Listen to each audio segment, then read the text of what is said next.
Okay, so as you saw in the thumbnail of this video, we are going to cover 7 pros and 7 cons of this iPad 10th generation. And I'll start with the pros. Okay, so the first pro I'd talk about is its pricing, right? So for that $300 mark iPad, I think this is one of the better iPads that you can hope to purchase. Obviously, this is a 64 gig model. If you end up buying the 256 GB model, obviously you are paying a lot more. I think the cost will go up by about $150 for that extra storage. But for this 64 gig model, you're looking to spend about $300, right? Depending on the time of the year, with sales going on and so forth. But it's going to be in that $300 ballpark.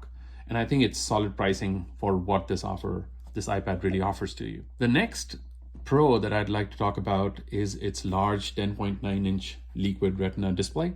So, we all love and know the retina display. It has been around for a while.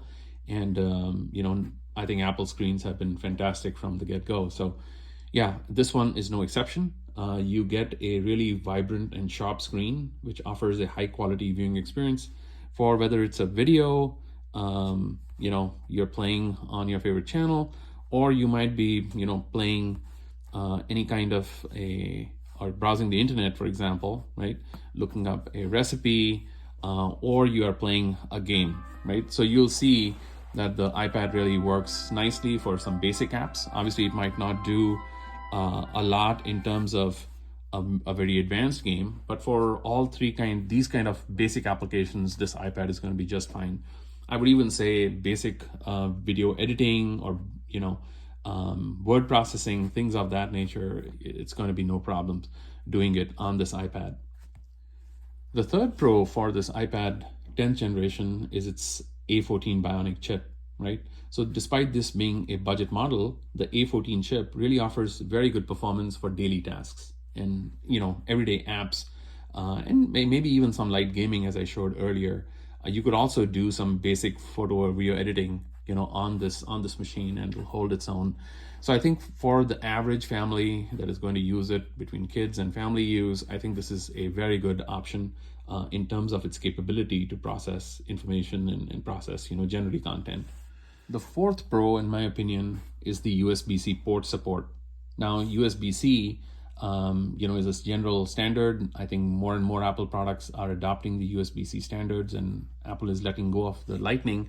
And I think that's a welcome change, because with USB-C, you get faster data transfers, you get improved charging, and really generally it's a good offers you better compatibility with accessories that you might have for other devices, because USB-C is a more generic standard. So you can see down here, it has the USB-C port, and on this 8th generation, which I was showing you earlier, it still carries the Lightning, right? So that's a big change, and I think that improves things for us going forward.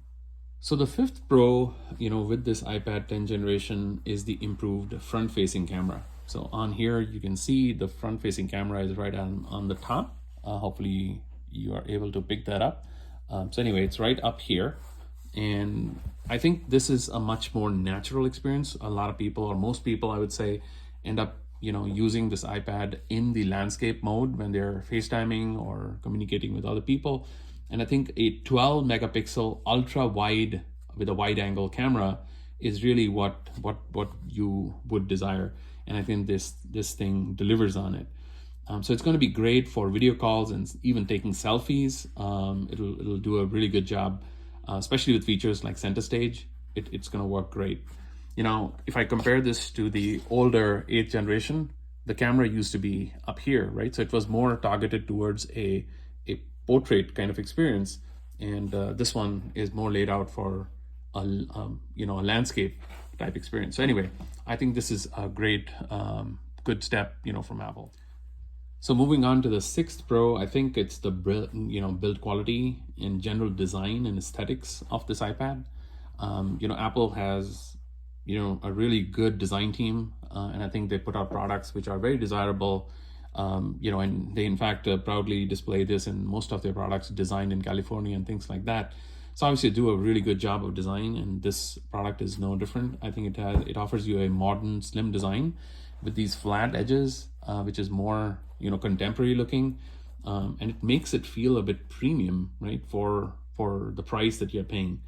It's a added advantage that this thing, comes in multiple colors. So as I showed you, this one is in a blue, but you can, pick from a variety of colors that this iPad 10th generation comes in, and they will even offer you personalization options, as we are aware with a lot of Apple products. The seventh and last pro I'd like to talk about is the iPad OS features. So obviously it supports the latest iPad OS 18 as of now. And with that iPad OS, you can really make use of multitasking. There's the split view, and obviously the support for Apple Pencil. The only caveat is that the Apple Pencil that this iPad supports is the first gen and not later generations, which is a bit of a bummer because in my opinion, the first gen is not ideal for this particular iPad, since this one uses USB-C and the Apple Pencil first gen actually uses Lightning as its standard. So I think that's a bit of a mismatch. Not sure why Apple did that, but I think if you can live with that little compromise, so you have to use a separate Lightning connector for charging your Apple Pencil. You can't really use the native charging using the iPad itself, or use its power cable. Then that's the compromise you make. But it does support the first gen Apple Pencil. So moving on to the cons of this iPad 10th generation, there are 7 that I picked out for this one as well. The first one is its refresh rate, right? I think the highest refresh rate that you can expect on this iPad 10th gen is 60 hertz, which in my mind is not necessarily the best right now, since you'll probably see this as an issue if you're going to play any kind of a fast moving content. For example, if you're watching sports on this thing, like soccer or football, something like that, or if you're playing a game that requires a fast refresh rate, this iPad is not the best thing that you can buy, right? So be aware of that. If you're going to be using it for those kind of applications, it's not the best bet. But like I said, most people are not going to use the iPad for watching a game or play or high-end games on an iPad like this. So it's not necessarily a showstopper, but definitely a con in my book. So the second con is the limited Apple Pencil support. I kind of talked about it already. I think that's a little bit of a bummer that it does not really offer you anything beyond first gen support for the Apple Pencil. So you'll either need to buy an adapter to charge it, which is not as convenient as the magnetic charging system on newer iPads. But it's something to bear in mind as a con. So the third con in my book is it supports only 64 GB base storage, right? So the base model starts with just 64 GB of storage, which may feel limiting, I think, especially for users who plan to store lots of content, apps, or even general media. The next tier is 256 GB, which is a jump and not really a middle ground in my opinion, right? So I think Apple would have done a much better job if they had offered something in between 64 GB and 256, primarily because of the cost, right? And I think that's a gap, which I don't like, and I would count that as a con. The fourth one that I'd talk about is there's no Face ID or Touch ID in this screen. Unlike some higher end iPads, this model has Touch ID integrated into the power button, which is right here on the top, right? So this button right here is where it's integrated. And I think, it's not necessarily the best. It's not as seamless as Face ID or Touch ID on the screen. So, if Apple had provided that, I think that would have been really nice. But yeah, this is something to be aware of. It's not a huge deal. It does offer you that, fingerprint reading capability, but just using the button and no Face ID. The fifth one that I talk about is the single rear camera. So as you can see, there's only a single lens here. The rear camera is 8 megapixel only, whereas the front camera is 12 megapixel. So the rear camera is decent for usual or casual shots, but really lacks the advanced capabilities of iPad Pro models, right? So obviously you're not going to be using this machine for any high-end photography or anything like that, or even taking some serious videos. But for your casual stuff, I think it'll be fine. Just bear in mind, it's not necessarily the best out there right now. The sixth con I talk about is the lack of pro level features, right? So while it's a good device for casual use, as I pointed out earlier, it doesn't have really pro level features like a higher quality display, pro level multitasking, or powerful specs, found on iPad Air or iPad Pro. Obviously you can get that for higher cost, but you don't get that, right, with this kind of a model. So could you do better in the iPad world? Absolutely. But that's a compromise you're making. And, because it's a compromise, I call it a con. Shouldn't surprise you, but it's a con. And the seventh one I talk about is the lack of, a 5G model in the base model.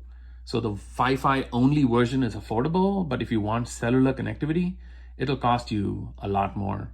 So even then, it only supports 4G LTE and not 5G, which can be a downside if you need the latest network speed, right? So I think if you're not on a Wi-Fi and you're using its cellular connectivity, then that's something that I think I should be pointing out as a con.